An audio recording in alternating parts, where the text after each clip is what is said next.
लाल बत्ती हिरवी झाली आली कोकण गाडी, लाल बत्ती हिरवी झाली आली कोकण गाडी, आली कोकण गाडी दादा आली कोकण गाडी, आली कोकण गाडी दादा आली कोकण गाडी. ठाणे मुंब्रा कल्याणाची ओलांडून खाडी, ठाणे मुंब्रा कल्याणाची ओलांडून खाडी, आली कोकण गाडी दादा आली कोकण गाडी, आली कोकण गाडी दादा आली कोकण गाडी. आली कशासाठी पोटासाठी कोकणपट्टी घाटासाठी, कशासाठी पोटासाठी कोकणपट्टी घाटासाठी, कशासाठी पोटासाठी कोकणपट्टी घाटासाठी. नमस्कार, मी जुईली आणि आपण पाहताय कोकणचं नंबर 1 महाचॅनल कोकण साधलाय. बॅरिस्टर नाथ पै यांचा मृत्यू झाला आणि कोकणच्या राजकारणात एक पोकळी निर्माण झाली. ही पोकळी भरून काढण्यासाठी एक सक्षम नाव समोर आलं, ते म्हणजे प्राध्यापक मधु दंडवते यांचं. बॅरिस्टर नाथ पै यांनी कोकण रेल्वेची संकल्पना पुढे आणली, मात्र हे स्वप्न प्रत्यक्षात उतरवलं ते प्राध्यापक मधु दंडवते यांनी. प्राध्यापक मधु दंडवते यांनी केवळ बॅरिस्टर नाथ पै यांचं स्वप्नच नाही तर त्यांचे विचार सुद्धा तेवढ्याच ताकदीनं, त्यांच्या विचारांचा वारसा सुद्धा ते पुढे घेऊन गेले. हा त्यांचा जीवन प्रवास नेमका कसा होता हे त्यांच्या जन्मशताब्दी निमित्तानं जाणून घेणार आहोत. आणि यासाठी बातचीत करण्यासाठी माझ्यासोबत आहेत बॅरिस्टर नाथ पै सेवांगणचे अध्यक्ष advocate Devdatt Parulekar sir. Sir, आपलंही मनपूर्वक स्वागत. सर, पहिल्यांदा समोर येतं प्राध्यापक मधु दंडवते यांचं नाव घेतलं की ते कोकण रेल्वेचे शिल्पकार. याबद्दल आपण जाणून घेणारच आहोत, म्हणजे राजकारणातला त्यांचा प्रवास आपण जाणून घेणारच आहोत. मात्र प्राध्यापक म्हणून त्यांची एक स्वतंत्र ओळख होती, ती कारकीर्द नेमकी कशी होती? प्राध्यापक दंडवते यांचा जन्म खरं म्हणजे नगरला झाला आणि त्यांचे वडील तिथे त्या कॉर्पोरेशनमध्ये मुख्याधिकारी होते. ते आपल्या शालेय आणि कॉलेजच्या जीवनामध्ये मुख्यत्वे शालेय जीवनामध्ये उत्तम क्रिकेट खेळत असत आणि त्यामुळे त्यांच्या वडिलांना असं वाटलं की त्यांनी ह्या क्रिकेटमध्ये करिअर करावे. खूप आवड आहे आपल्या मुलाला, म्हणून त्यांनी त्याला मुंबईला पाठवलं आणि मुंबईला ते कॉलेजमध्ये गेल्यानंतर क्रिकेट खेळायला लागले. परंतु हे क्रिकेट खेळत असतानाच त्याच वेळेला समाजवादी चळवळीचा त्यांचा संपर्क आला. त्यावेळेचे जे समाजवादी नेते होते, दिग्गज नेते SM जोशी म्हणा, नानासाहेब गोरे म्हणा, किंवा आपण म्हणू शकू की त्याबदला संपूर्ण मुंबईच्या बाजूला जो समाजवादी परिवार होता त्या सगळ्याचा त्यांचा जवळचा संबंध आला. कामगार चळवळीचा जवळचा संबंध आला. त्यांचं वाचन बेफाट होतं आणि त्यामुळे त्यावेळेला मार्क्सवादाचा त्यांनी खूप सखोलपणे अभ्यास केला आणि त्यांना असं वाटलं की हे कामगारांचा लढा हा खूप महत्त्वाचा आहे आणि आपण याच्यासाठी काम करायला पाहिजे. याच सुमारास ते शिकत होते आणि रॉयल इन्स्टिट्यूट ऑफ सायन्समधनं त्यांनी MSc पदवी 2ऱ्या क्रमांकाने ते उत्तीर्ण झाले आणि त्यानंतर बाबासाहेब आंबेडकरांनी स्थापन केलेल्या सिद्धार्थ कॉलेजमध्ये ते प्राध्यापक म्हणून रुजू झाले. त्याच वेळेला ते कॉलेजमध्ये शिकवत असतानाच बॉम्बे युनिव्हर्सिटीमध्ये सुद्धा व्हिजिटिंग प्रोफेसर म्हणूनही शिकवत होते. अत्यंत उत्तम प्राध्यापक अशी त्यांची ख्याती होती. अतिशय सुंदर विषय समजून सांगायचे. त्याची लेक्चर्स ऐकायला आजूबाजूच्या प्रसिद्ध कॉलेजमधले विद्यार्थीसुद्धा ऐकायला येऊन बसत असत. ते कशा पद्धतीने शिकवायचं तर त्यांचा एक विद्यार्थी असणारा माझा मामा हा त्यांचा एक विद्यार्थी होता, बाळकृष्ण पंडित त्याचं नाव. तर तो त्यांचा विद्यार्थी असताना त्याने सांगितली गोष्ट अशी आहे की दंडवतेंचा क्लास आहे म्हटल्यानंतर तो जो पिऊन असायचा तो एक डस्टर आणि चॉक घेऊन दरवाजाच्या बाहेर उभा असायचा आणि दंडवते कुठले तरी मोर्चामधनं आणि ह्याच्यामधनं सरळ तिकडे यायचे आणि आले की तो डस्टर आणखीन चॉक घेऊन सरळ वर्गामध्ये येत असत आणि ते सरळ शिकवायला सुरुवात करत असत. त्यांना कधी पुस्तक उघडून बघावं लागलं नाही. आणखीन ते एवढे सुंदर ते सिद्धांत समजून सांगत असत की एखादी मैफिल चाललेली आहे संगीताची असे आम्हाला वाटायचं. आणखीन आम्ही ते सगळं शिकण्यासाठी आतुर असू. त्यांनी अनेक उत्तम विद्यार्थी घडवले. आणखीन त्यांचे विद्यार्थ्यांमध्ये एक मोठं नाव जर घ्यायचं झालं तर डॉक्टर कस्तुरी रंगन हे ज्यांनी इस्रोमध्ये खूप वर्ष मोठे शास्त्रज्ञ म्हणून काम केलं, ते दंडवतेंचे विद्यार्थी. तर अशा अनेक विद्यार्थ्यांना त्यांनी घडवलं. आणखीन 25 वर्ष त्यांनी सिद्धार्थ कॉलेजमध्ये सेवा केली. सिद्धार्थ कॉलेजमध्ये 25 वर्ष प्राध्यापक म्हणून सेवा केली आणि त्याचबरोबर ते हेही कामगारांची लढाई करत असतात. खरं म्हणजे डॉक्टर बाबासाहेब आंबेडकरांकडे काही जणांनी तक्रारी पण नेल्या की दंडवते इतरही ह्या गोष्टी करतात. तर आंबेडकर म्हणाले चांगलीच गोष्ट आहे ना, ते कोणाचा लढा लढतायत हे बघा तुम्ही. उपेक्षितांचा जर लढा लढणारा जर प्राध्यापक माझ्या कॉलेजमध्ये असेल आणि तो शिकवण्यात काही हे करत असेल तर मला त्याचा अभिमान आहे. आणि त्या पद्धतीने त्या कॉलेजमध्ये अनेक वर्ष ते शिकवत राहिले. एवढंच नव्हे तर त्यांना शिकवण्याची खूप हौस होती, आवड होती. आणि नंतरच्या संपूर्ण राजकीय कारकिर्दीमध्ये सुद्धा जिथं जिथं त्यांना बोलवलं जाईल तशा सायन्स कॉन्फरन्सेसमध्ये म्हणा किंवा इतर इन्स्टिट्यूट्समध्ये सुद्धा दंडवते मुद्दा म्हणून ते जात असत आणि तिथे बोलत असत. मला एक प्रसंग असा आठवतो की ज्यावेळेला चंद्रावरती माणसाने पहिलं पाऊल ठेवलं त्यावेळेला कोकणामध्ये खूप गडबड झाली की लोक म्हणाले की असं कसं शक्य आहे, काय कळत नव्हतं लोकांना. त्यावेळेला दंडवतेने इथल्या काही गावामध्ये प्रत्यक्षामध्ये हे कसं शक्य आहे हे बोर्डवरती शिकून, म्हणजे पृथ्वीची कक्षा गुरुत्वाकर्षणाची कक्षा उलटून यान कसं जाईल आणखीन तो माणूस कसा उतरला असेल हे सगळं समजावून सांगितलेलं होतं. अशा पद्धतीने ते त्यामुळे त्यांच्या नावाला जे प्राध्यापक चिकटलेलं आहे ते शेवटपर्यंत प्राध्यापक दंडवते असंच त्याचं झालं. खरं तर फिजिक्स म्हटल्यानंतर आधीच घाम फुटतो आपल्याला आणि तो विषय नकोसा वाटतो. मात्र जर अगदी मैफिलीप्रमाणे जर हा विषय समजून सांगणारा शिक्षक असेल तर तो प्रत्येक विद्यार्थ्याला तो शिक्षक हवासा वाटत असेल. आणि तुम्ही जसं म्हटलात की प्राध्यापक हे नाव चिकटलं तर ती उपाधी आत्तासुद्धा आपण पाहतो. म्हणजे जेव्हा मधु दंडवते यांचं नाव येतं तेव्हा साहजिकच आपसुकच तोंडातून येतं की प्राध्यापक म्हणून. पण प्राध्यापक म्हणून ही आपण कारकीर्द पाहिली, पण मुळात त्यांना होती क्रिकेटची आवड. अहमदनगरचा सुपुत्र, मुंबईत येणं, मुंबईतून कोकणातल्या राजकारणात उतरणं आणि कोकणातल्या राजकारणात उतरल्यानंतर कोकणवासियांचा नाना होणं, कसं काय हे झालं? त्याच्यापूर्वीचा एक महत्त्वाचा प्रसंग मी तुला सांगू इच्छितो. म्हणजे प्रत्यक्षामध्ये हे प्रवास कसा झाला त्यांचा तिथून. तर हे काम करत असताना म्हणून प्राध्यापक म्हणून जेव्हा ते काम करत होते त्याच वेळेला गोवा मुक्ती संग्रामाचा लढा खूप जोरामध्ये सुरू होता. आणि आपल्या प्रत्यक्ष भारताला स्वातंत्र्य मिळालं 1947 साली, परंतु गोवा स्वतंत्र झालेलं नव्हतं. आणि त्यामुळे सगळ्यांना असं वाटायचं की गोवा स्वतंत्र व्हायला पाहिजे. आणि त्यासाठी ज्यांनी प्रयत्न केले त्याच्यामध्ये राम मनोहर लोहिया हे खूप महत्त्वाचं नाव. त्यांचे राम मनोहर लोहियांबरोबर आपले बॅरिस्टर नाथ पै यांनीही त्याच्यासाठी खूप काम केलं. आणखीन त्याच्यासाठी खूप मोठा लढा उभारला. राष्ट्रसेवा दलाची लोकांनी तिथं जाऊन काही शाखा सुरू केल्या. त्यावेळेला काय करत असत गोव्याचे पोलीस, तिथं जर कोणी आला असा तर त्याला बळे त्याला बाहेर हाकलून देत असत. कारण पोर्तुगीजांचं तेवढंच राज्य म्हटल्यानंतर त्या राज्यातनं बाहेर गोव्यातनं ते बाहेर हाकलून देत असत. असं ते चालू असे. आणि क्वचित जर एखादा खूपच त्रास द्यायला लागला तर त्याला तुरुंगात टाकत असेल आणि टोकाचा त्रास द्यायला लागला तर त्याला ब्रिस्बेनला सरळ पाठवून देत असत. अशा प्रकारे तो त्यांचा त्रास चालू होता. परंतु याच्याविरोधी एक आंदोलन उभं राहत होतं. आणि 1955 साली लोकांनी असं ठरवलं की मोठ्या प्रमाणामध्ये आपण गोव्यामध्ये शिरायचं, आणखीन गोवा स्वतंत्र करायचं. म्हणून मोठ्या प्रमाणामध्ये सत्याग्रही गोळा झाले. त्यावेळेला दंडवतेंचं मनामधनं तरी हवत नव्हतं की आपल्याला हे करायलाच पाहिजे. म्हणून त्यांनी ठरवलं की ह्या सत्याग्रहामध्ये आपल्याला भाग घ्यायचा आहे. परंतु हा सत्याग्रह धोकादायक होता, कारण पोर्तुगीज शासन हे पोर्तुगालमध्ये लोकशाही नव्हती आणि त्यामुळे ते धोकादायक होतं. आणखीन त्या स्वरूपाचं जे पोलीस असतील तर ते गोळीबार करतील, मारतील ही सगळी भीती होती. म्हणून ते बाबासाहेब आंबेडकरांकडे आपला राजीनामा घेऊन गेले प्राध्यापकीचा.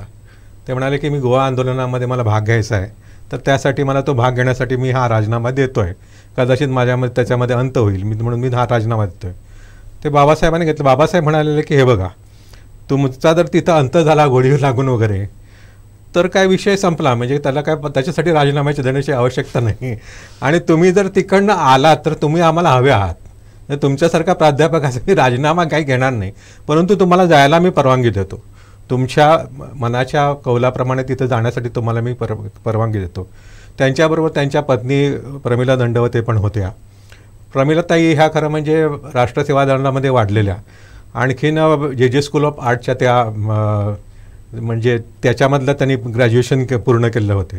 परंतु महिलांच्या अनेक प्रश्नांसाठी अनेक लढ्यांमध्ये ते भाग घेत होत्या आणि त्यांचा विवाह या समाजवादी चळवळीत झालेला होता. तर प्रमिलाताई आणखीन ते इकडं यायला निघाले. त्यांना निरोप देण्यासाठी कॉलेजचे विद्यार्थी मोठ्या प्रमाणात आले होते. 1200 लोक मुंबईवरनं निघाली आणि बेळगावला आली. ती ट्रेन बेळगावला पोचली. आणखीन पाऊस पडत होता. 15 ऑगस्ट 55ला तो आज सत्याग्रह करायचं असं ठरलेलं होतं. 14 ऑगस्टला तिथे पोहोचले. त्यावेळेला त्यांनी सांगितलं की त्यांना कळलं की गोव्याच्या बॉर्डर सील केलेल्या आहेत, कोणाला आत जायला देत नाही आहेत. आणि गोवापर्यंत पोहोचण्यासाठी जे ट्रान्सपोर्टेशन होतं ते सुद्धा सरकारने इकडनं बंद केलेलं होतं. बेळगाववरनं गोव्याला पोहोचणाऱ्यासाठी ज्या गाड्याबिड्या होत्या त्या सगळ्या बंद केलेल्या होत्या. मग कसं पोहोचायचं, इथनं कुठलंही ट्रान्सपोर्टेशन नाही, व्हेकल्स जाणं शक्य नाही. मग त्याने असं ठरवलं की नाही आपण जायचंच. आणि म्हणून 82 किलोमीटर हे बेळगाववरनं सावंतवाडीपर्यंत ही सगळी लोकं चालत आली धो पावसामध्ये. आणखीन संपूर्ण रात्री कुठेतरी त्याने कोणीतरी एका घरामध्ये त्यांना मीठ भाकर दिली असेल, ती घेत ते चालत ते या सावंतवाडीच्या ठिकाणी पोचली. ती 15 ऑगस्टला साधारणतः दुपारी पोचली, कारण पूर्ण दिवसाचं चालणं होतं, ट्रान्सपोर्टेशन मिळालं नाही. ते पोचली. त्याला असं कळलं की आपण जरी पोचलो नाही तरी तिथं लोकांनी सत्याग्रह केला आणि त्या सत्याग्रहामध्ये हिरवे गुरुजींना गोळ्या घालून मारलं गेलं. हिरवे गुरुजींचा तिथं हुतात्मा म्हणून झाले होते. तर त्यामुळे काही लोकांना मारलेलं आहे, काही लोकांना प्रचंड मारहाण झालेली आहे पोलिसांकडनं, हे सगळं त्यांना कळलं. तर आता काही लोक म्हणाले की आपण हा स्थगित करूया. त्याला दंडवते वगैरे म्हणाले की नाही, हा सत्याग्रह स्थगित करायचा नाही, आम्ही गोव्यामध्ये शिरणारच आणि आम्ही जाणारच. म्हटल्यानंतर मग त्यांची एक तुकडी करण्यात आली, 93 लोकांची एक तुकडी करण्यात आली. नाथपैंना आतमध्ये तुम्ही जाऊ नका असं सांगितलं, कारण हा गोव्याचा प्रश्न जर उद्या लोकांसमोर मांडायचा असेल तर परदेशामध्ये जाऊन आणि वेगवेगळ्या तिथले जे युरोपियन कंट्रीज आहेत तिथं हा प्रश्न जर आपला सरकार मांडत नसेल तर आपल्याला आपली भारताची भूमिका तिथं मांडावी लागेल, यासाठी तुम्हाला जावं लागेल, म्हणून तुम्ही आतमध्ये शिरू नका असं लोकांनी त्यांना सांगितलं. आणि त्यामुळे दंडवते आणखीन जायला निघाले. प्रमिलाताई म्हणाल्या मी पण जाणार.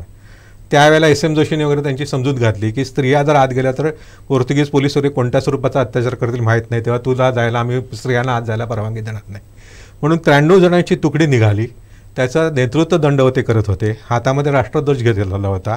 आत शिरल्याबरोबर पोलिसांनी त्यांना अडवलं आणि तिथले जे लष्कर होतं त्यांनी अडवलं आणि त्यांनी सांगितलं की आज तुम्हाला जायला मिळणार नाही, तुमचं तो झेंडा काढून घ्यायला लागले ते.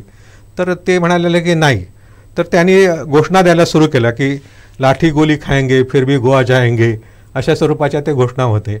आणि नहीं नहीं कभी नहीं, भारत गोवा अलग नहीं, अशा सूचना देत ते आत शिरायला लागले. म्हटल्यानंतर पोलीस सवताल आणखीन त्यांना खूप मारहाण करून त्यांच्या हातातला तो त्यांनी राष्ट्रध्वज काढून घेतला आणि त्यांना पुढे रेटत पाठीमागे ढकलायला लागले. तरीही हे आले नात. म्हटल्यानंतर त्यांच्यावरती अमानुष असा लाठी हल्ला झाला पहिल्यांदा. त्यानंतर पोलिसांनी त्यांना बंदुकीच्या दिस्ताने खाली पाडल्यानंतर मारलं. प्रचंड मारहाण झाली. दंडवतेंना प्रचंड मारहाण करण्यात आली. दस्त्याने मारलं, खाली पडल्यानंतर बुटाने तुडवलं, असं सगळं झालं. ते तिथं बेशुद्ध पडल्यानंतर पोलीस निघून गेले. पोलीस निघून गेल्यानंतर तिथले जे त्यांचे सहकारी होते त्यांच्यामध्ये मुख्यत्वे आपण म्हणू शकू की ती जे त्यांचे सहकारी त्यांच्याबरोबर आले त्यांच्याबरोबर बंडू गोरे होते. म्हणजे मृणालताई गोरेंचे मिस्टर बंडू गोरे हे त्यांच्या तिथं होते. दिनकर साखरीकर, बाबूराव सामंत, बाबू मुंबरकर हे त्यांचे जे सहकारी होते ते तिकडे गोळा झाले.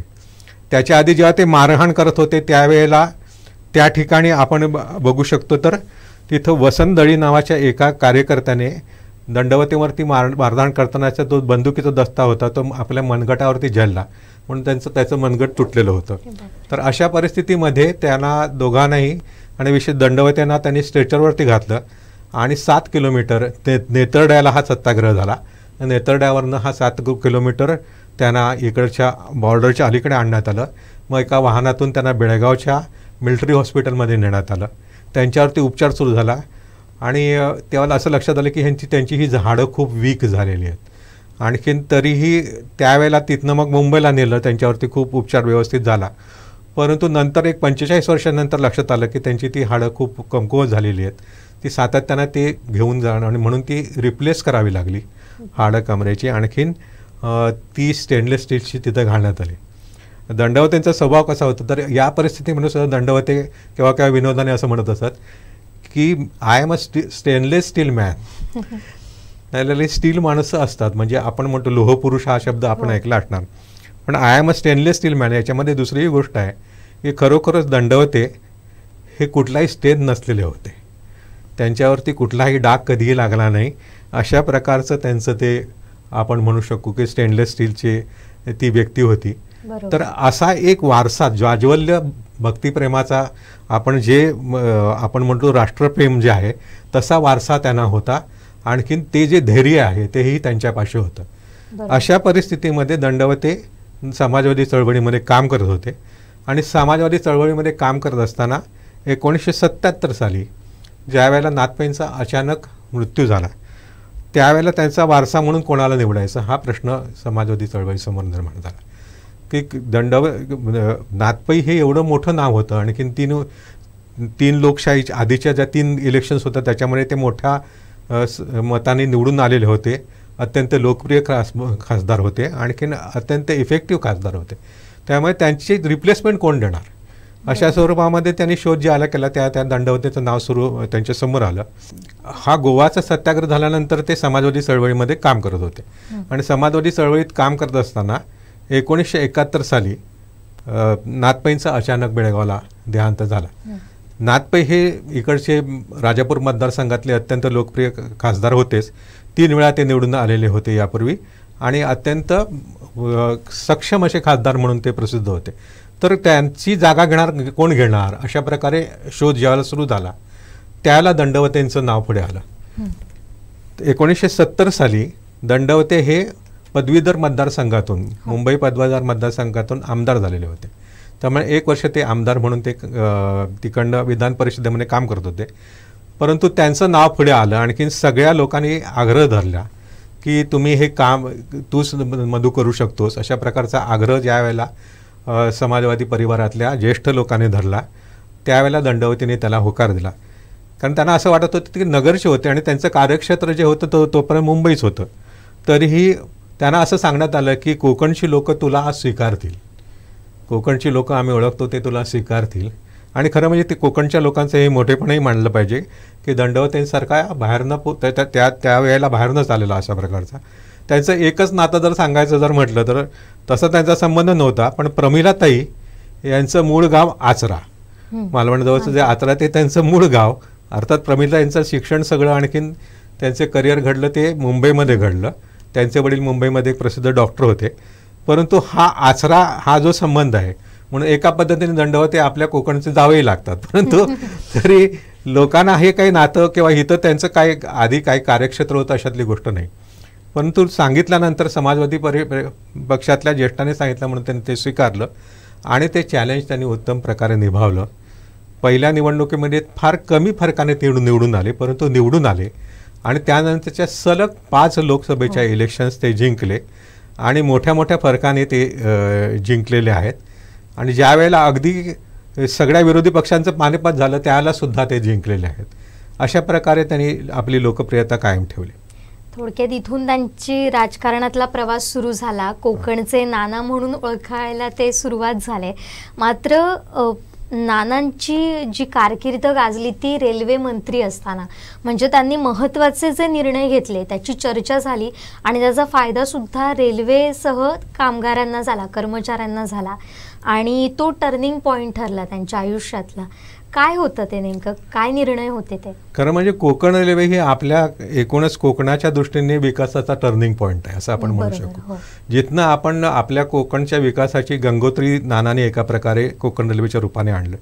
कोकण रेल्वे इथं यावी हे स्वप्न खूप लोकांनी याच्यापूर्वी बघितलेलं होतं, परंतु प्रत्यक्षामध्ये ते आणलं ह्याच्यामध्ये की प्रत्यक्ष घडून गेलं ते नानामुळे घडून आणलं.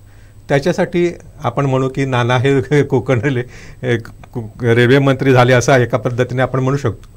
पण रेल्वे मंत्री म्हणून त्यांनी जे काम केले त्याचाही एक मोठा ठसा एकूणच भारतीय एकूण जर आपण इतिहास बघितला रेल्वेचा तर त्याच्यामध्ये आहे की रेल्वे मंत्री मोस्ट एफिशियंट रेल्वे मिनिस्टर असं त्यांना म्हटलं जातं. तर ज्या वेळेला 1977 साली प्रत्यक्षामध्ये आणीबाणीच्या नंतरची जी इलेक्शन झाली ज्याच्यामध्ये जनता दलचे सरकार आलं, आणखीन मोठ्या प्रमाणामध्ये जनता दल विरोधी पक्षाची लोक पहिल्यांदाच काँग्रेस विरोधी पक्षाची लोक निवडून आली. आणखीन मोरारजीभाई देसाईंच्या नेतृत्वाखाली सरकार आलं आणि त्यानंतर त्यावेळेला दंडवते रेल्वे मिनिस्टर झाले. ते पण गमतीदार आहे की ज्या वेळेला मोरारजीभाई आपल्या मिनिस्टर्सची लिस्ट बनवत होते नाना तिकडे काही गेले नाही. आता आपण बघतो की एखादा मिनिस्टर नव्हे साधं कुठं तर जिल्हा परिषद किंवा एखादं तिकीट मिळवायचं जरी असेल लोकसभेचं किंवा आमदारकीचं, तर लोक किती लॉबिंग करतात हे आजच्या काळामध्ये आपण बघतो. खेपा माराव्या लागतात. हजाराच्या पाया मारणं, कोणाला जवळ घेणं, आणखीन काय काय काय काय करणं, हे सगळं बोलण्यासारखं नाही. परंतु हे सगळं करताना लोक दिसतात. परंतु नाना एकदा आपलं काम केलंय बास, आपण इलेक्शनसाठी काम केलंय, लोकांनी आपल्याला निवडून दिलं याच्यामध्ये होत.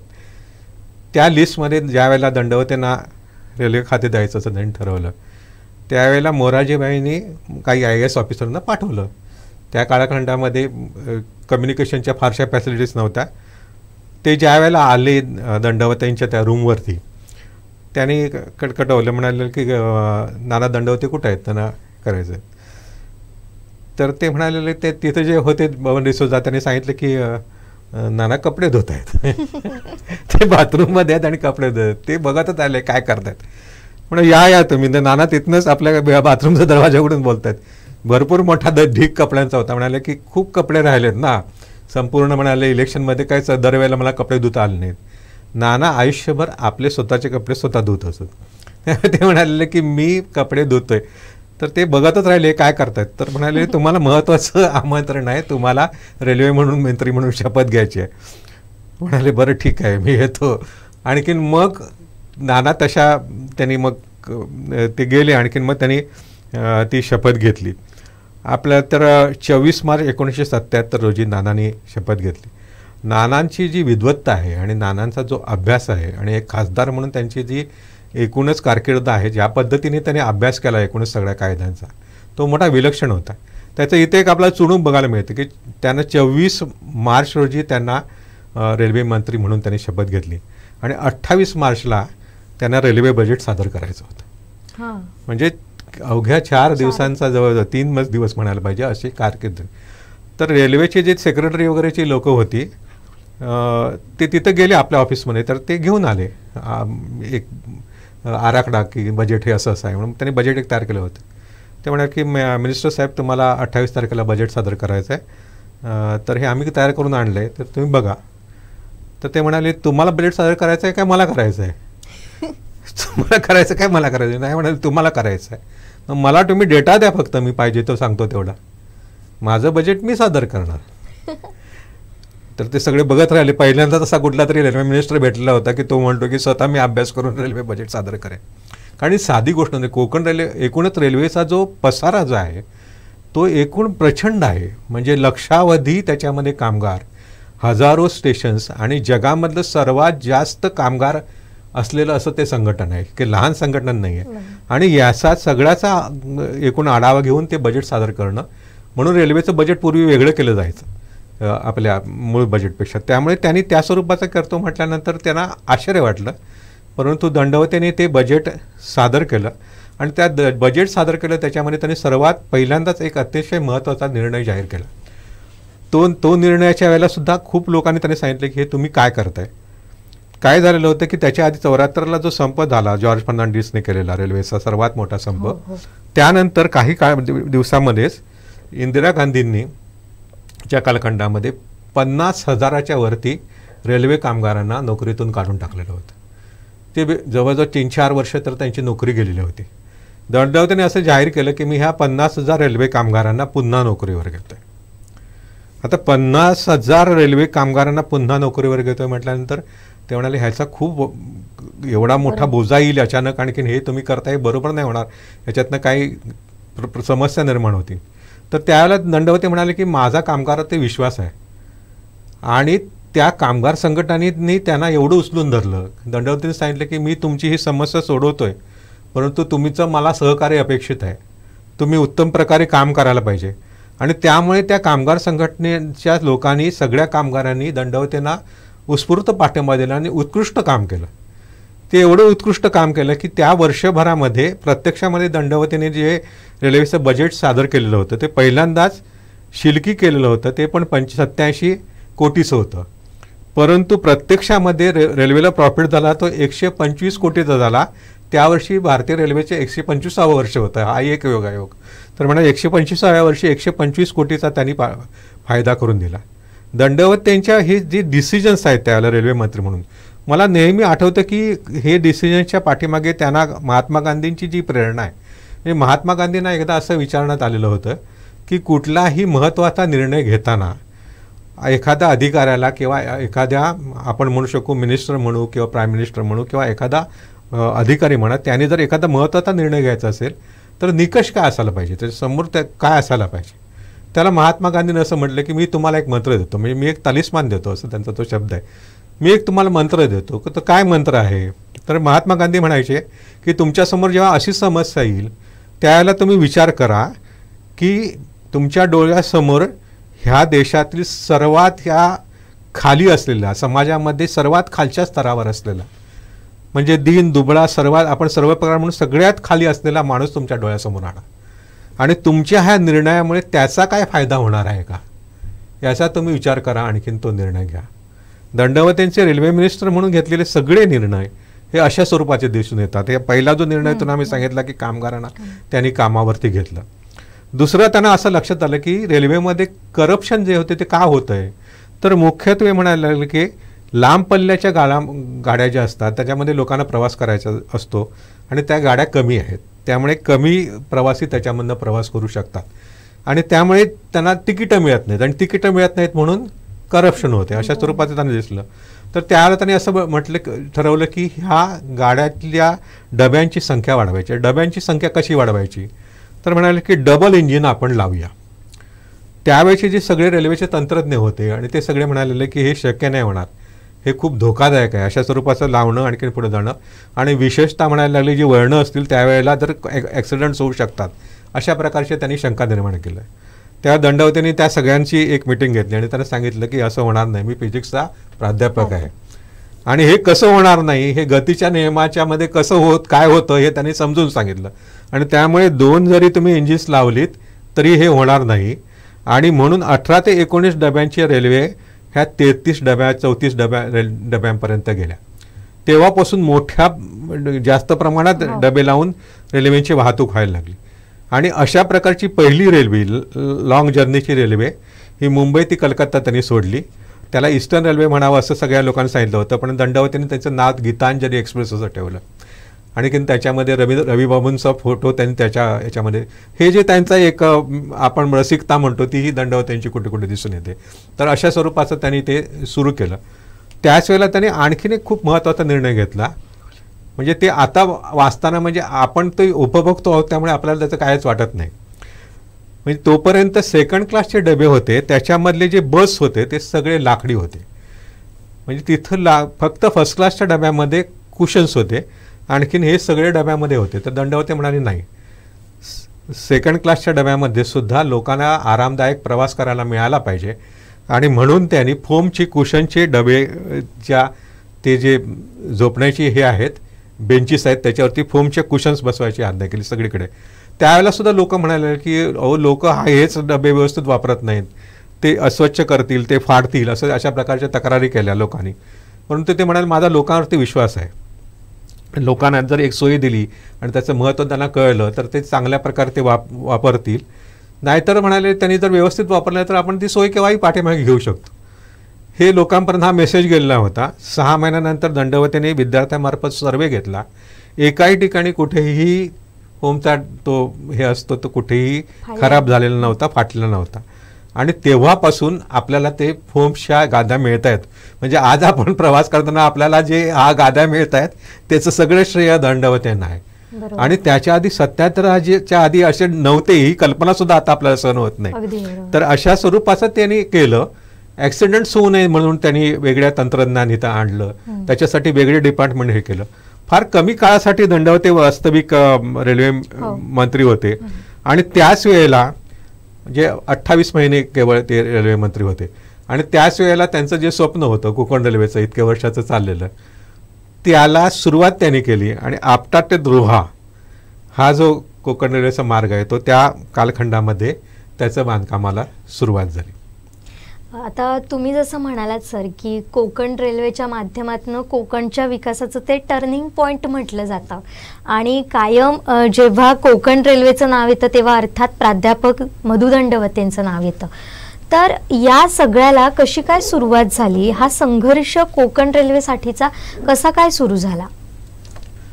प्रत्यक्षामध्ये अर्जुन बळवंत वालावलकर ही व्यक्ती रेल्वेमध्ये इंजिनियर म्हणून कामाला होते. कोकण रेल्वेची कल्पना पहिल्यांदा त्यांना सुचली आणि त्याच्यावरती त्यांनी एक पुस्तिका पण काढली.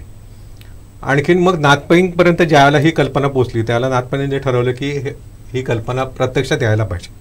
परंतु ज्या वेळेला हा प्रश्न त्यांनी मांडण्याचा प्रयत्न केला त्यावेळेला लोकांनी त्यांना हे कधीच शक्य नाही, हा सगळा डोंगराळ भाग आहे, प्रचंड खर्च होईल आणि हे कधीही प्रॅक्टिकल होणार नाही, कोकण रेल्वे कधी येणार नाही, हे एक स्वप्न आहे असं लोक म्हणायचे. आणखीन त्यांची चेष्टा करायची. आणखीन त्यामुळे ते कधी झालं नाही.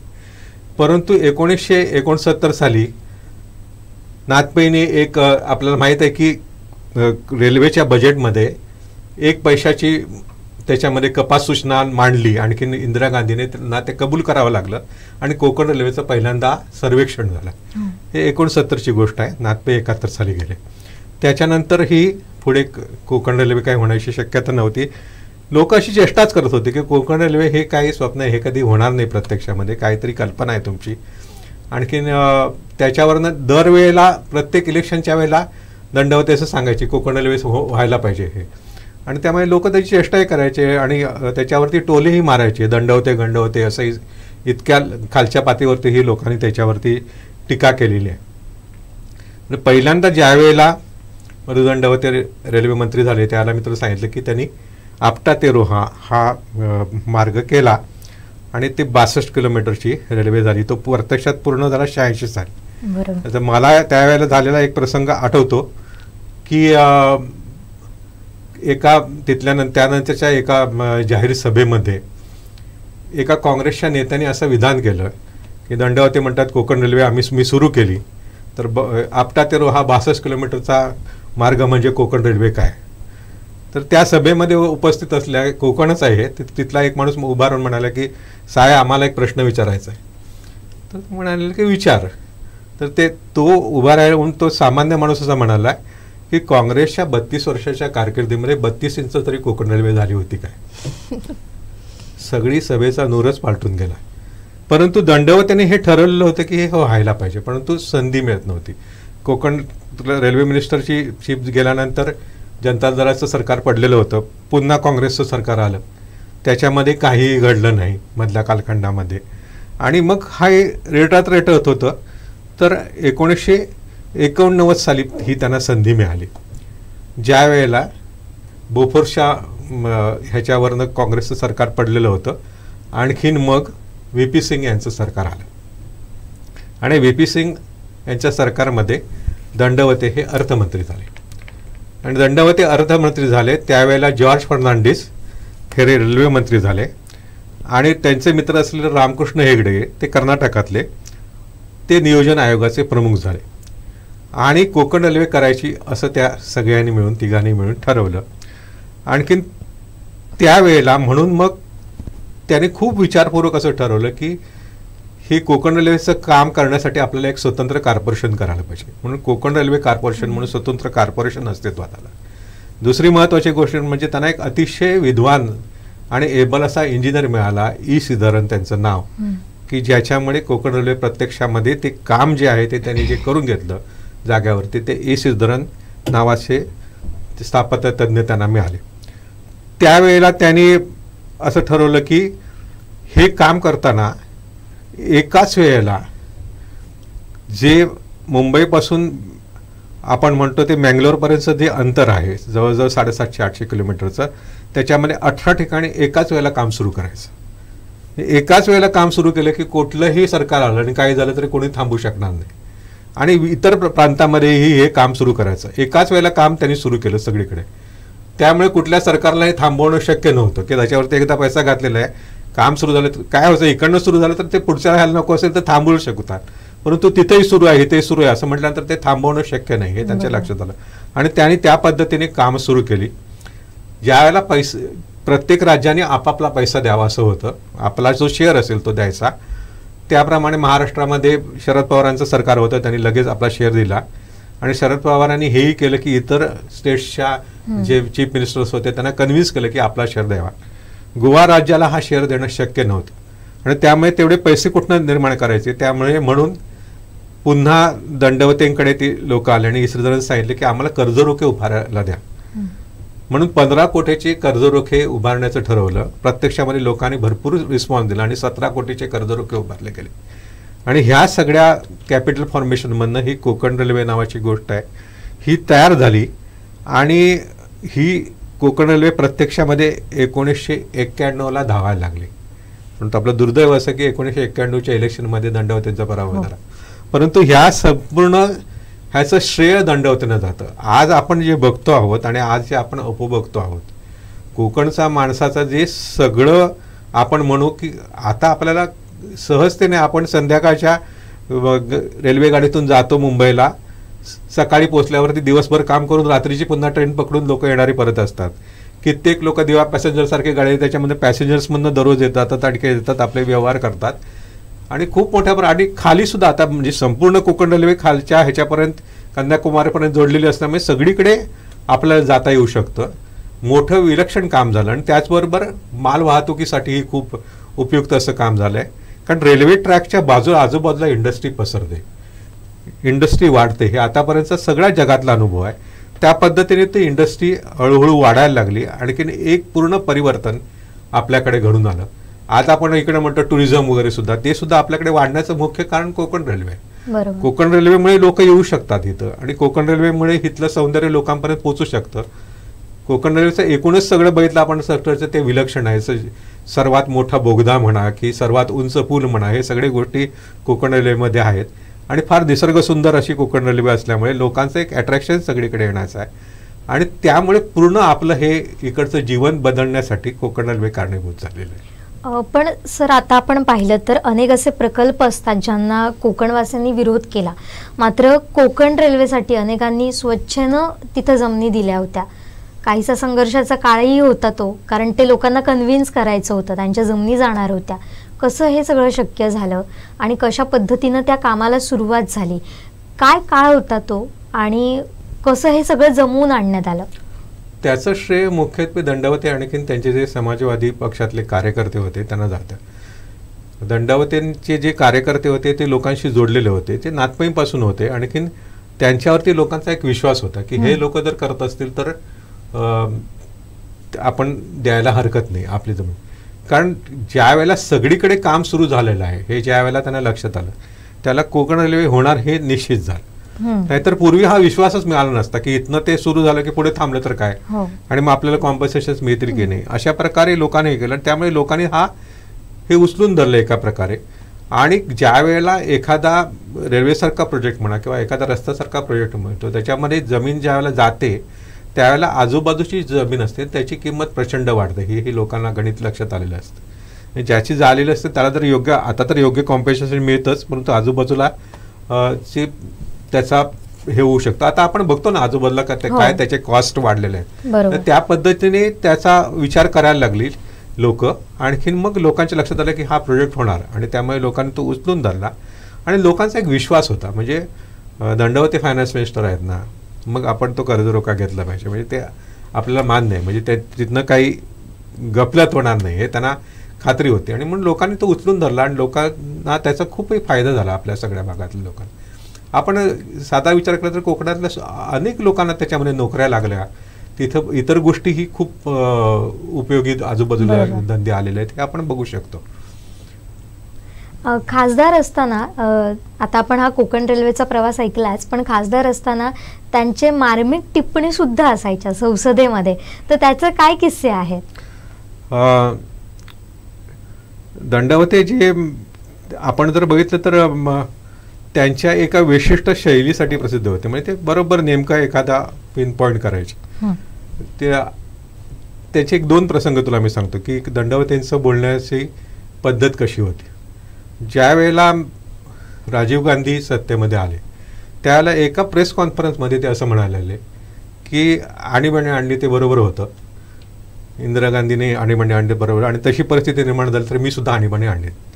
प्रत्यक्षामध्ये त्याच्या आधी पार्लमेंटमध्ये हा ठराव पास झालेला होता की बाहेरनं आक्रमण झाल्याशिवाय आणीबाणी आता आणता येणार नाही, अंतर्गत काही कलहामुळे आणीबाणी आणता येणार नाही, अशाच आपण आपल्या घटनेमध्ये बदल झाला होता. त्यामुळे हेही ज्यावेळेला त्याने इंटरव्ह्यू दिला त्यावेळेला खळबळ मानली साहजिकच. आणि हा प्रश्न लोकसभेमध्ये उपस्थित झाला. लोकांनी राजीव गांधीला दारेवर धरलं सगळे की अशा प्रकारे तुम्ही कसं बोलू शकता. तर राजीव गांधींनी सावरण्याचा स्वतःला प्रयत्न केला आणि ते म्हणाले की नाही नाही, मी काय बोललेलं आहे ते इंग्रजी कदाचित दंडवतींना कळलं नसेल. असं म्हटल्यावर ते दंडवती संतापलेच की आपल्या इंग्रजीबद्दल हा कोण बोलतोय. आणि सगळेच लोक संतापली, कारण म्हणजे विरोधी पक्षातले सगळेच संतापले की एवढा सिनियर माणसाबद्दल असं कसं बोलू शकतो राजीव गांधी. त्यावेळेला दंडवते उभं राहून त्यांना असं म्हणायला लागले की mister prime minister, I have learn my English from a professor in the university and not from म्हणायला लागले की हवाई सुंदरीकडनं मी इंग्रजी शिकलेलो नाही. मी एखाद्या हवाई सुंदरीकडनं म्हणजे इंग्रजी शिकलेलो नाही, तर मी एक प्राध्यापकाकडनं रिसर इंग्रजी शिकलेलो आहे. आता हा तोडा काय होता आपल्याला माहीत आहे की राजीव गांधी पूर्वी पायलट होते आणि त्यामुळे तो हवाई सुंदरीचा संदर्भ त्यांनी लावला. आणखीन त्या पद्धतीने म्हटल्यानंतर सगळे अवाक झाले. राजीव गांधी आपल्या चेंबरमध्ये गेले, परंतु इथं दंडवते अजून संतापलेलेच होते. त्याने राजीव गांधीने त्यांना बोलवल्यानंतर म्हणाले की आता मी त्याची चांगली खरडपट्टी काढतो असं तर सांगून ते गेले. परंतु तिथे गेल्यावर राजीव गांधीने सबशेल लोटांगण पत्करलं. ते म्हणाले की दंडवते साहेब कृपया म्हणाले माझ्यावरती चिडू नकात, मी चुकून असं बोललो आणि मी तुमची माफी मागतो, मी माझ्याकडनं असं तोंडातनं शब्द गेला म्हणून, आणि माझ्या मनामध्ये असं काय नव्हतं. ते दंडवते तेवढे जेवढे चिडायचे तेवढेच कूलही व्हायचे. ते लगेच शांत झाले आणि नंतर बाहेर हसत होतात ते बाहेर आले. म्हणजे काय झालं, पोरगा आहे म्हणाले, चुका करतात अशा प्रकारे ते सांगायला लागले. एक अतिशय महत्त्वाचं त्यांचं भाषण आहे त्यांच्या संसदीय कारकिर्दीमध्ये. ज्यावेळेला इंदिरा गांधींचा मृत्यू झाला त्यावेळेला दंडवतेने जे लोकसभेमध्ये भाषण केलेलं आहे त्या भाषणामध्ये ते असं म्हणायला लागले की इंदिराजी गेल्या तर म्हणायला लागले की काँग्रेस पक्षाने आपला नेता गमावला, आपल्या देशाने आपला पंतप्रधान गमावला, परंतु राजीव गांधीने आपली आई गमावली. या देशाला म्हणायला, या काँग्रेस पक्षाला त्यांचा नेता मिळेल, नवीन नेता मिळेल, या देशाला नवीन पंतप्रधान मिळेल, परंतु राजीव गांधींचं जे नुकसान झालेलं आहे ते कधीही भरून न येणार आहे. म्हणायला की त्यामुळे त्यांचं नुकसान सर्वात मोठं आहे असं मला वाटतं. तर मी त्यांना एवढंच सांगेन की तुमची आई काय परत येणार नाही, परंतु तुम्हाला जर तुमच्या आईची आठवण कायम ठेवायची असेल तर तिची जी दुर्दम्य अशा प्रकारची इच्छाशक्ती होती, ती इच्छाशक्तीची आठवण तुम्ही कायम ठेवा, ही ती इच्छाशक्ती तुमच्यामध्ये येऊन देत. असं म्हटल्यानंतर राजीव गांधीच्या डोळ्यामध्ये सुद्धा पाणी आलं आणि त्यांनी नंतर दंडवतीनं सांगितलं की आई गेलं हे ज्याला मग कळलं त्याला मला जे दुःख झालं, तसंच तुम्ही ज्याला मला हे सांगितलं त्याला मी स्वतःला आवरू शकलो नाही. आणि भारतीय पार्लमेंटमध्ये जी सर्वोत्कृष्ट 100 भाषणं, 100 best speeches from the parliament ही जी आहेत त्याच्यामध्ये दंडवतेंचं हे भाषण समाविष्ट झालेलं आहे. तर अशा प्रकारे दंडवतेंचा तो प्रभाव एकूण याच्यावरती होता. सर, असे आणखीन काही किस्से असतील का किंवा आहेत का जे आम्हाला ऐकायला नक्की आवडतील? दंडवते मिश्किल कसे होते, म्हणजे दंडवते रेल्वे मिनिस्टर झाले, आणखीन दंडवते रेल्वेचं बजेट मांडण्यासाठी मांडलं त्यांनी आणि त्याला जे बाहेर पडत होते त्यालाच इंदिरा गांधी प्रत्यक्षामध्ये आधी पराभूत झालेला होता रायबरेलीमध्ये, परंतु त्याच वेळेला चिकमंगळूर मतदारसंघातनं त्या निवडून आल्या आणि इंदिराबाई तिकडनं आल्या, इंदिरा गांधी आल्या, आणखीन त्यांनी त्या थांबल्या दंडवतेंना बघितल्यानंतर आणि त्यांनी दंडवतेंना हाक मारली. म्हटल्यानंतर दंडवतेने त्यांच्याकडे बघितलं आणखीन ते म्हणाले की दंडवतेजी तुम्ही रेल्वे मिनिस्टर म्हणून फार उत्तम काम करताय, तर तुमचं स्पीच फार सुंदर झालं आणि उत्तम हे करताय, तर माझ्या मिनिस्ट्रीमध्ये काय तुम्ही नव्हतात. तर ते दंडवते त्याला हसून म्हणाले की हे मी माझं भाग्य समजतो. अरे बापरे. तर अर्थात हे त्यांनी ते हसण्यावर दिलेलं हे त्यांचंही मोठेपण, पण हे जे असं जे सांगणं होतं दंडवत ते बरोबर मुद्द्याचा पकडत असत. आणि म्हणजे ज्या वेळेला शिखांच्या दंगली झाल्या आणि शिखांचा प्रश्न उग्र बनलेला होता त्यावेळेला वेगवेगळ्या ठिकाणी शिखांच्या कत्ली होत असत. अशा प्रकार झाल्यानंतर त्यावेळेला जे दंडवते म्हणालेले आहेत की आपले पंतप्रधान म्हणायला लागले की जी शवं आहेत त्या शवांच्या ढिगारावर उभं राहून आपली उंची वाढवण्याचा प्रयत्न करत आहेत, एवढी टोकाची टीका दंडवते करत असत. परंतु त्यावेळेचे जे एकूण पंतप्रधान वगैरे होते ते सुद्धा त्यांना दंडवतेचा अधिकार माहीत होता आणि त्यांनी ही अशी टीका केली तरी त्याचा गंभीरतेने आपण विचार केला पाहिजे, बरोबर, हेही त्यांना माहीत होतं. आणि त्यामुळे तेवढा सन्मान ते त्यांना देत असत. आणखीन त्या पद्धतीने म्हणजे आपला विरोधक आहे म्हणून त्याला उडून लावणं असा प्रकार त्याला नव्हता आणि त्यामुळे ते समजून घेऊ शकत असत असं मला दिसतं. आता त्यांची राजकीय कारकीर्द पाहिली, कोकण रेल्वेचे शिल्पकार कसे नाना बनले ते आपण पाहिलं, पण वैयक्तिक किंवा कौटुंबिक कसं काय त्यांचं वातावरण होतं, घरातलं कसं वातावरण होतं? असं म्हटलं जातात की साहित्यिकाचा वारसा त्यांना घरातूनच मिळाला. आपण पाहिलं त्यांना क्रिकेटर व्हायचं होतं म्हणून वडिलांनी स्वतः त्यांना मुंबईत पाठवलं होतं. कसं एकंदरीत घरातलं वातावरण? दंडवते खरं म्हणजे काय क्रिकेटर म्हणून ते पुढे काय करिअर करू शकले नाही. फक्त पार्लमेंटच्या ज्या सभासदांच्या मॅचेस व्हायच्या त्याच्यामध्ये लोकसभेच्या टीमचे त्यांनी बऱ्याच वेळा कॅप्टनशिप केलेली आहे आणि त्याच्यासाठी त्यांना तो करंडकही मिळालेला आहे आणि उत्तम यष्टीरक्षक म्हणूनही त्यांना करंडक मिळाले. परंतु त्यांनी लोकसभेमध्ये तू बघितलंस तसे अनेक टोलाटोली केले आणि फोर्स आणि सिक्सर्स खूप मारले असणार.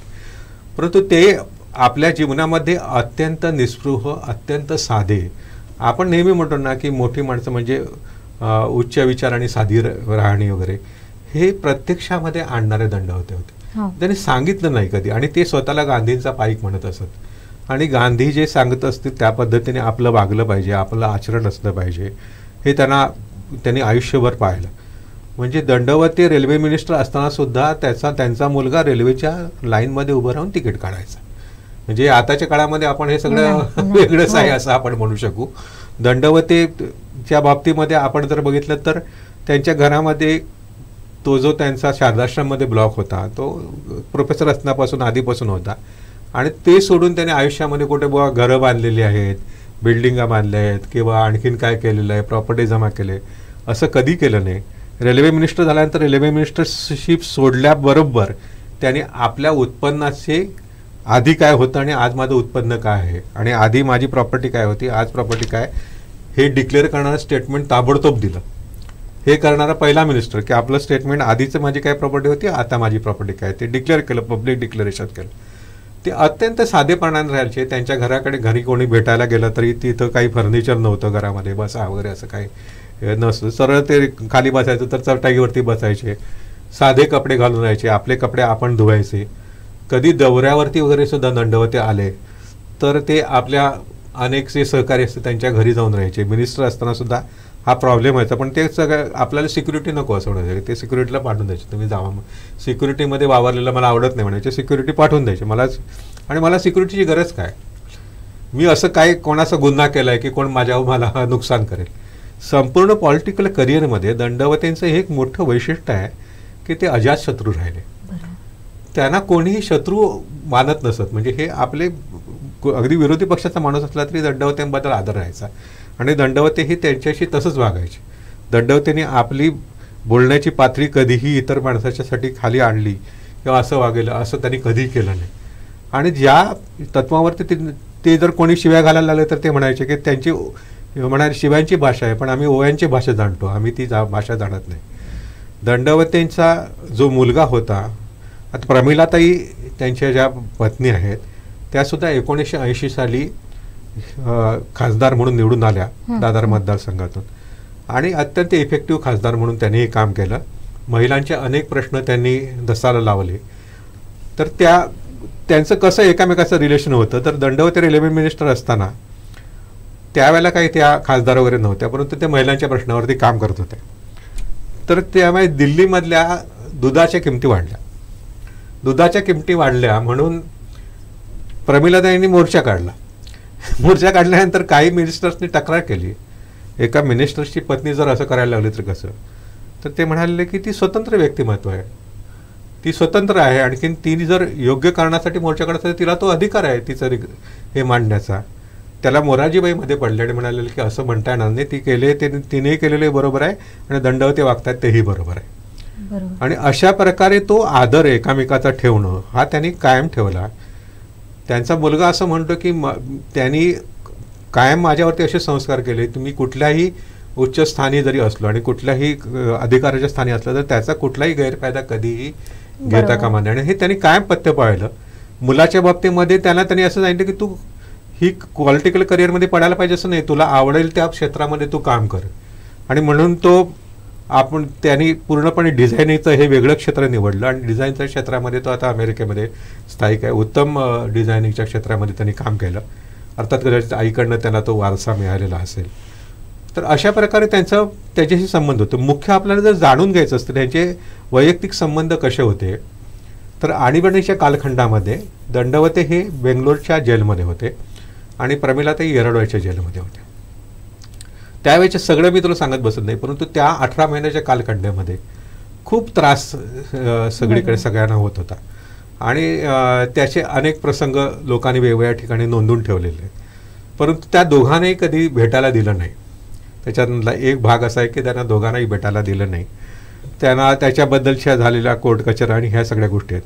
पण महत्त्वाचं गोष्ट म्हणजे ह्या कालखंडामध्ये त्या दोघांनी एकामेकाला लिहिलेली जी पत्र आहेत ती पत्र डॉक्टर अरुण लिमे म्हणून एक प्रसिद्ध लेखक होऊन गेले, तुला माहीत असेल, ते कॅन्सरने गेले. क्लोरोफॉर्म हे त्यांचं अरुण लिमेचं खूप गाजलेलं पुस्तक. तर ते मोठे कार्यकर्ते पण होते. त्यांनी ही पत्र संकलित करून तुरुंगातील पत्र म्हणून प्रसिद्ध केलेली आहेत.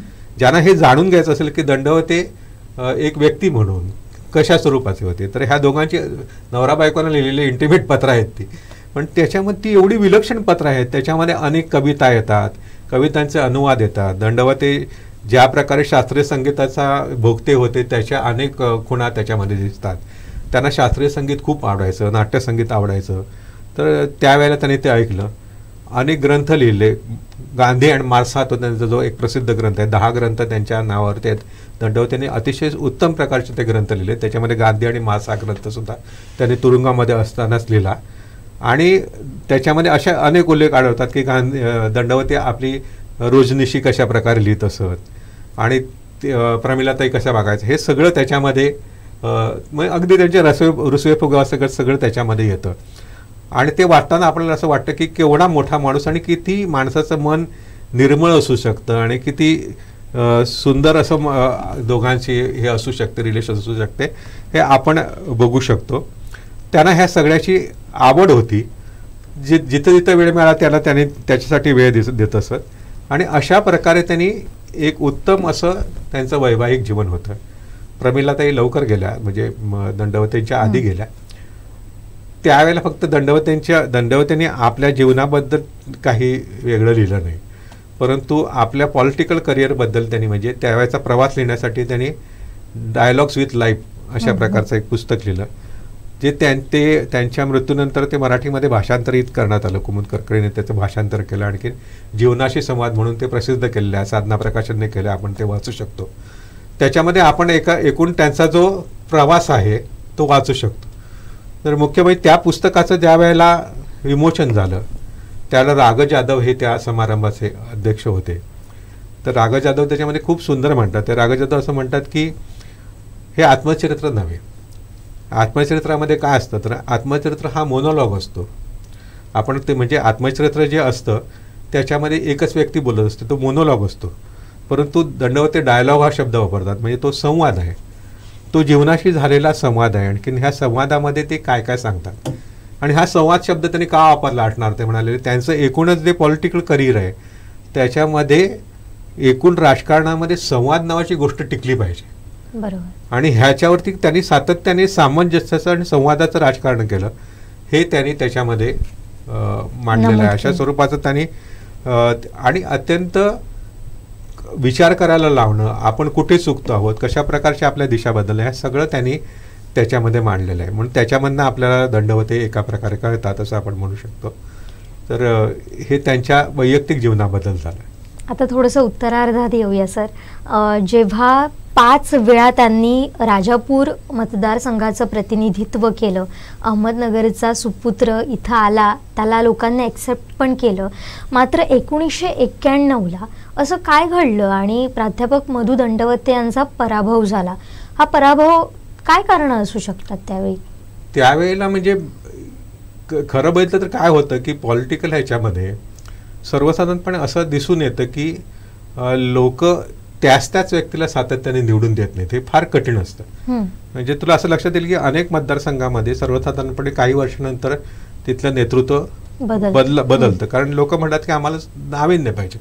की हाच नेता नाही दुसराही नेता येत असतो आणि दुसऱ्या बाजूनेही काही गोष्टी होत असतात. परंतु एकूणच भारतीय राजकारणामध्ये हे कोकणच्या लोकांचं एक मोठेपण मानायला पाहिजे की त्यांनी विरोधी पक्षाच्या लोकांना सुद्धा निवडून दिलं. म्हणजे जे आधी त्यांनी नाथपेनं निवडून दिलं आणखी नंतर दंडवतेंना निवडून दिलं. ह्याचा एक परिणाम म्हणून भारतभर एक या राजापूर मतदारसंघातल्या एकूणच लोकांबद्दल सुद्धा एक आदराची भावना आहे. परंतु 1991 साली असं घडलं की त्यावेळेला की ते इलेक्शन डिक्लेअर झालं आणखीन विरोधी पक्षामध्ये एक दुफळी निर्माण झाली. त्याच्या आधी दंडवतेच्या विरोधी शिवसेनेने कधीही कॉन्टेस्ट केलेलं नव्हतं. शिवसेनेनं आपला उमेदवार उभा करायचं असं ठरवलं आणि कारण शिवसेनेला वाटलं असेल की आपलाही एक उमेदवार आणखीन वाढत असेल तर उभं राहायला पाहिजे म्हणून वामनराव महाडिकांना हे शिवसेनेने उभं केलं. आणि त्याच वेळेला काँग्रेसतर्फे कॅप्टन सुधीर सावंत हे उभे राहिले आणि इलेक्शन ज्यावेळेला पीकमध्ये होतं म्हणजे ज्यावेळेला प्रचार चालू होता मधल्या कालखंडामध्ये अर्ध इलेक्शन झालं असताना राजीव गांधींची अचानक हत्या झाली. राजीव गांधींचा मृत्यू झाल्यानंतर इलेक्शनचं पारडं बदललं. म्हणजे ते रिझल्टशी जर तू बघितलेस म्हणजे आधी ज्या मतदारसंघामधले वोटिंग झालेले आहेत आणि नंतर ज्या मतदारसंघामध्ये वोटिंग झाले आहेत नंतरच्या मतदारसंघामध्ये काँग्रेसला प्रचंड प्रमाणामध्ये वोट्स बदलले म्हणजे काँग्रेसच्या बाजूला झुकले वोट्स. एक प्रकारची श्रद्धांजली राजीव गांधींच्या बाबतीमध्ये म्हणून ती झुकली आणि त्यामध्ये कॅप्टन सुधीर सावंत निवडून आले आणि दंडवतेंना पराभव पत्करावा लागला. या पद्धतीने त्याने 91 साली पराभव पत्करला. नंतर 96 साली सुद्धा पुढच्या इलेक्शनमध्ये सुद्धा लोकांनी सांगितलं की तुम्ही त्याच्यापैकी काही लोक सांगत होते उभं राहू नका काही लोक म्हणाले की तुम्हीच उभं राहा आणि सक्षम नेतृत्व काय समाजवादी पक्षाकडे होतं अशातली गोष्ट नव्हती. एकूणच विरोधी पक्ष खूप कमकुवत झालेला होता. अशा अवस्थेमध्ये तरी त्यांना 96 मध्ये खूप लोकांनी आग्रह करून उभं केलं आणि 96च्या इलेक्शनमध्ये पुन्हा एकदा दंडवतेंना पराभव पत्करावा लागला. सुरेश प्रभू हे निवडून आले. निवडून आल्यानंतर सुरेश प्रभू त्यांना भेटायला गेले नमस्कार करायला. ते म्हणाले माझा वारसा तू चांगल्या प्रकारे पुढे चालवशील आणि त्यांनी त्यांना अभिनंदन केलं. सुरेश प्रभूंनी त्यांना नमस्कार केला आणखीन दंडवते गेले. त्यावेळेची सुद्धा एक महत्त्वाची घटना अशी आहे आणखी ती आपल्या दृष्टीने खूप म्हणजे एखादा पॉलिटिकल म्हणजे आज ती घटना ज्यावेळेला आपण आपल्या डोळ्यासमोर येते त्याला असं वाटतं की अशा प्रकारची माणसं असू शकतात का म्हणजे हे दिवास्वप्न तर आपण बघत नाही ना म्हणजे असं आपल्याला वाटेल अशा स्वरूपाचं त्यांचं ते वक्तव्य आहे. ज्या वेळेला ते तिथं गेले आणखीन त्यावेळेला विरोधी पक्षाचं सरकार येईल असं ज्यावेळेला झालं त्या परिस्थितीमध्ये सगळ्या विरोधी पक्षाच्या लोकांनी सांगितलं की दंडवते साहेब तुम्ही पंतप्रधान व्हा. आता दंडवते साहेब पंतप्रधान व्हा म्हटल्यानंतर ऑफर बघा म्हणजे एका मिनिस्ट्रीची ऑफर नाही आहे पंतप्रधान तुम्ही व्हा म्हणून सगळे विरोधी पक्षाचे नेते एकत्र येऊन सांगतात. तर दंडवते म्हणाले की मी निवडूनच आलेलो नाही त्यामुळे मी काय होणार नाही पंतप्रधान. तर ते म्हणाले की तुम्ही माझ्या मतदारसंघामध्ये लोकांनी मला नाकारले त्यामुळे मी काय पंतप्रधान होणार नाही. म्हणाले की तुम्हाला आम्ही 6 महिन्यामध्ये राज्यसभेवर घेतो कुठं नाही. म्हणजे आता कसं आहे की तुम्ही जर कुठेही मंत्री झालात किंवा हे झालात तर 6 महिन्याच्या आत राज्यसभेवरती किंवा खाली जर असेल तर विधानसभेवरती विधान परिषदेमध्ये कुठनं तरी आमदार व्हायला पाहिजे किंवा काय तिथं असेल तर खासदार व्हायला पाहिजे. ते म्हणाले की या मार्गाने मला मी तिथं जाऊ इच्छित नाही म्हणजे म्हणाले पाठीमागच्या दरवाजाने मी प्रवेश घेऊ इच्छित नाही. त्याला लालूप्रसाद यादव असं म्हणाले की तुम्हाला जर लोकसभेमध्येच जायचं असेल तर बिहारमधला कुठलाही मतदारसंघ तुम्ही निवडा माझ्या सहकार्याला मी सांगतो की तो राजीनामा दे आणि मी तिथनं निवडून आणण्याची जबाबदारी मी घेतो. दंडवते म्हणाले नाही. दंडवते म्हणाले माझ्या लोकांनी मला एकदा नाकारलेलं आहे या ठिकाणी आणि म्हणाले की आमच्याकडे अशी परंपरा आहे म्हणायला लागली की जहाज बुडताना तिथल्या कॅप्टनने ते जहाज कधी सोडायचं नसतं. त्यामुळे मी ह्या मार्गाने म्हणाले तिथं जाऊन पंतप्रधान होणार नाही मी हे नेतृत्व त्या पद्धतीने करणार नाही. म्हणून मग देवेगौडा पंतप्रधान झाले आणि मग सगळ्यांनी त्यांना रिक्वेस्ट केले की निदान तुमच्या अनुभवाचा फायदा आम्हाला मिळवून दे आणि म्हणून तुम्ही नियोजन आयोग जो आहे प्लॅनिंग कमिशन त्याचे तरी अध्यक्ष व्हा. आणि म्हणून मग प्लॅनिंग कमिशनचे ते अध्यक्ष झाले. प्लॅनिंग कमिशनची अध्यक्षपदाची पोस्ट ही सुद्धा कॅबिनेट मिनिस्टरच्या दर्जाची पोस्ट असते तर त्याप्रमाणे ते प्लॅनिंग कमिशनचे अध्यक्ष झाले. अर्थात त्याचा आपल्याला फायदा झाला कारण ते कर्जरोखे वगैरे जे आहेत कोकण रेल्वेचे ते त्याच कालखंडामध्ये त्यांनी मंजूर करून घेतले आणि त्यामुळे आपल्याला कोकण रेल्वे मिळाली असं म्हणू शकतो. दंडवतेने जो पंचवार्षिक योजनेचा आराखडा तयार केला होता. अर्थात देवेगौडांचं सरकार पण फार काळ टिकलं नाही, पण तो आराखडा जो तयार त्यांनी केलेला होता तो वाजपेयी सरकारने जसं जसा स्वीकारला. आणखीन तो पुढे तो प्लॅनिंग कमिशनने तो पुढे इम्प्लिमेंट केला. अशी त्यांची तिथली कारकीर्द आहे. सर, एकदम शेवटचा प्रश्न आता. ज्यावेळी त्यांचं निधन झालं त्यावेळी दहनाऐवजी देहदान हे त्यांनी केलं होतं. त्यांनी अगोदरच सांगून ठेवलं होतं की मी देहदान करणार. ही दूरदृष्टी त्यांची आपल्याला पाहायला मिळते किंवा वैज्ञानिक दृष्टिकोन इथं आपल्याला पाहायला मिळतो. काय होता तो निर्णय? विज्ञान निष्ठा हा त्यांच्या जीवनाचा स्थायी भाव होताच. म्हणजे त्याच्या बाबतीत दोन्ही गोष्टी त्यांनी साधल्या असं म्हणता येऊ शकेल. दंडवतेने आपल्या आत्मचरित्रामध्ये असं नोंदवून ठेवलं की मला मार्क्स खूप लवकर भेटला. त्यानंतर म्हणायला लागले मला आंबेडकर वगैरे भेटले. मार्क्समुळे मला एक दृष्टिकोन वेगळा मिळाला. आंबेडकर मिळाल्यानंतर माझा दृष्टिकोन आणखीन विकसित झाला. गांधी माझ्या आयुष्यात खूप उशिरा आला. म्हणजे गांधी मी नंतर वाचला, पण गांधी वाचल्यानंतर माझ्या एकूण विचाराचा परीघ जो आहे तो पूर्ण झाला. तोपर्यंत तो अपुरा होता असं त्यांनी त्याची नोंदून जी करून ठेवले. म्हणजे हा जो मिलाप आहे, हा जो बॅलन्स आहे की विज्ञाननिष्ठा आणि त्याचबरोबर विज्ञाननिष्ठा जोडलेली जर करुणा असेल तरच त्या विज्ञाननिष्ठेला अर्थ आहे. नुसतंच मी विज्ञाननिष्ठ आहे असं म्हणण्यात काय अर्थ नाही. दंडवतेने सांगितलं की माझ्या शरीराचा जर उपयोग होत असेल, आणि ही आपली जुनी परंपरा आहे लक्षात घ्या. म्हणजे आपल्या एकूणच पुराणामधली जी परंपरा आहे त्याच्यामध्ये दधीचीची गोष्ट आहे की दधीचीने आपला देह दान केला होता. अशा स्वरूपाच्या ज्या गोष्टी येतात त्या पद्धतीच्या गोष्टीचा एक परिणाम तो कशासाठी दान केलेला, तर तो प्रत्यक्षामध्ये आपल्या देहदानातनं जर दुसऱ्याचं भलं होत असेल तर ते व्हायला पाहिजे. किंवा वैद्यकीय संशोधनासाठी माझा देह जर उपयोगामध्ये आणला जाणं शक्यता आहे असं ज्या वेळेला वाटलं त्यावेळेला त्यांनी ठरवलं की माझा देह दान करा. त्यांनी आपल्या मुलाला असं सांगितलं की आता मी माझं आयुष्य व्यवस्थित जगलेलं आहे. कोकण एकूण रेल्वेच्या कामगारांचं जे दरवर्षी अधिवेशन व्हायचं त्याच्यामध्ये उद्घाटनासाठी नेहमी दंडवतेंना बोलवलं जायचं. त्यांना एक तो सन्मान 25 वर्ष रेल्वेच्या कामगारांनी दिलेला होता. तर त्याच्यासाठी त्यांना जायचं होतं. त्याचं भाषण त्यांनी शेवटी लिहिलं आणि त्याची शेवटी सही केली त्याच्यावरती. त्यांनी सांगितलं की यानंतर मला म्हणाले व्हेंटिलेटर वगैरे ठेवू नकोस आणि माझा मी शांतपणे देह सोडायचा आहे मला, आणि माझा देह जो आहे तो मेडिकल ह्याच्यासाठी द्यायचा. आणि ताबडतोब म्हणालेले की माझी जी पुस्तकं आहेत ती ह्या संस्थेला दे, आणि माझा जे शासकीय निवासस्थान आहे अनेक कमिट्यांवरती होते त्यामुळे ते शासकीय निवासस्थान सुद्धा ताबडतोब खाली कर आणखीन त्यांना दे. अशा तिन्ही गोष्टी त्याने सांगितल्या. त्यांच्या मुलाने त्या पूर्ण केल्या आणि अशा पद्धतीने ते जाताना सुद्धा आपल्यासमोर एक आदर्श ठेवून गेलेत. आजही आपल्याला माहिती आहे की वैद्यकीय संशोधनासाठी देहांची कमतरता वाटते. त्याचबरोबर अवयवसुद्धा उपलब्ध होत नाहीत. मृत व्यक्तीच्या अवयवाचं शेवटी काय करणार जाळून, तर तसे जर आपल्याला म्हणजे साधं नेत्रदान सुद्धा लोक करत नाहीत मृत्यूपूर्वी. ते जर केलं तर आपल्याकडे अनेक लोकांना नेत्र मिळू शकतील, अनेक लोकांना अवयव मिळू शकतील, म्हणजे अनेक अपंग पुन्हा चांगले होऊ शकतील, आणखीन देह तर उपयोगी येऊ शकतो. हे सगळं त्यांनी म्हणजे आपल्या जीवनातलं जे जे काही ते देणं शक्य होतं ते सगळं देऊन ते गेले. हा मोठा आदर्श आपल्यासमोर त्यांनी ठेवला आहे.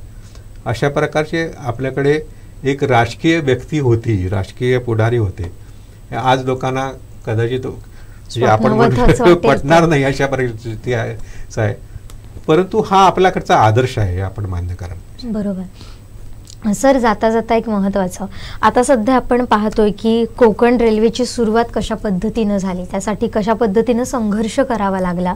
मात्र हे होत असताना अजूनही कोकण रेल्वे समोरच्या समस्या काही सुटत नाही आहे. अनेक कोकणवासियांची नाराजी आपल्याला पाहायला मिळते.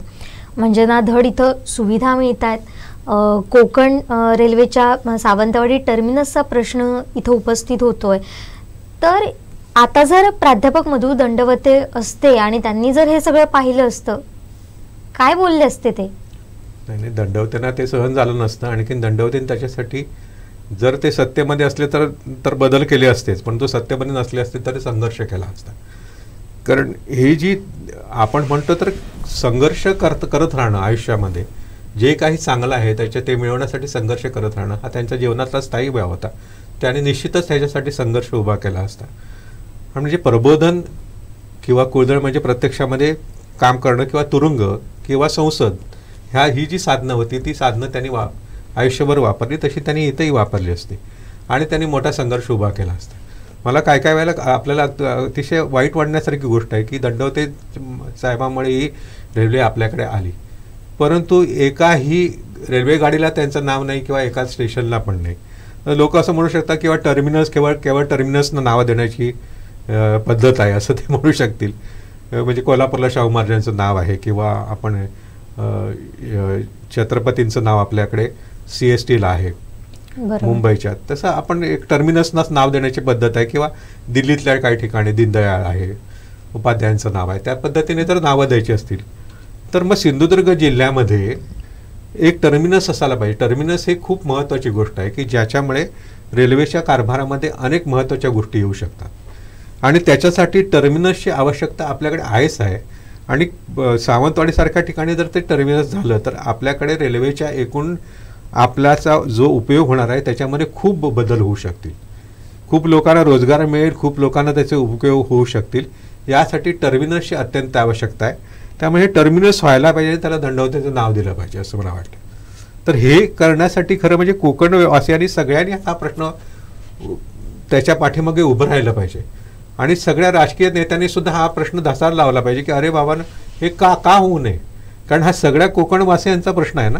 आज जे सगळे अनेक प्रश्न निर्माण होत आहेत त्याचे ते केवळ टर्मिनस नाही ह्याच्यामुळे जर होत असतील तर आपल्याकडे टर्मिनस व्हायला पाहिजे. आणखीन ते सावंतवाडीला होणं शक्य आहे. तर त्याच्यासाठी सगळ्यांनी जर लोकांनी आणखीन सगळ्या राजकीय पुढाऱ्यांनी आपल्यातले सगळे मतभेद विसरून जर हे प्रयत्न केले तर निश्चितच आपल्याकडे टर्मिनस होऊ शकेल. म्हणजे विकासाच्या कामासाठी तरी लोकांनी आपले मतभेद काही वेळ दूर ठेवले पाहिजे असं मला वाटतं आणि लोकांनी त्याच्या पाठीमागे उभं राहायला पाहिजे. हे झालं तर निश्चितच आपल्या कोकणाला ते एक भूषणावह गोष्ट होईल आणि निश्चितच दंडवते आपण म्हणू शकू आता दंडवतेनं एक प्रकारे चांगली आपण श्रद्धांजली वाहिली असं होईल. खरं तर कोकण रेल्वेचे जे काही समस्या असतील तर ते या पुढच्या काळात तरी लवकरात लवकर सुटू देत अशीच आपण आशा बाळगूया. सर धन्यवाद. तुम्ही खूप छान पद्धतीनं आम्हाला प्राध्यापक मधु दंडवते हे कोकणवासांचे नाना कसे झाले, कोकण रेल्वेचा लढा काय होता, त्यांना कोकण रेल्वेचे शिल्पकार नेमकं का म्हटलं जायचं हे तुम्ही छान पद्धतीनं समजून सांगितलं, त्याबद्दल आपले हे मनपूर्वक आभार. तर जसं आपण पाहिलं की प्राध्यापक मधु दंडवते यांनी कायमच साधी राहणी मात्र उच्च विचारसरणी, विचारांची उंची गाठत त्यांनी कोकण रेल्वेसाठी आणि कोकणवासियांच्या विकासासाठी एक महत्त्वाचं पाऊल उचललं. मात्र आज कुठेतरी या सगळ्याला एक लढा देण्याची गरज आहे, कारण अजूनही कोकण रेल्वे समोरच्या ज्या समस्या आहेत त्या सुटलेल्या नाही आहेत. जसं सरांनी सांगितलं तसं आता सर्व पक्षांनी एकत्र येत सगळ्यांनी त्याला जनतेनं साथ देत जर याचे समस्या सुटले तर ही खरीच प्राध्यापक मधु दंडवते यांना श्रद्धांजली ठरेल हीच आपण आशा बाळगूया. आता इथंच थांबतोय. पाहत रहा कोकणचं नंबर 1 महाचॅनल कोकण साध लाईव्ह. धन्यवाद.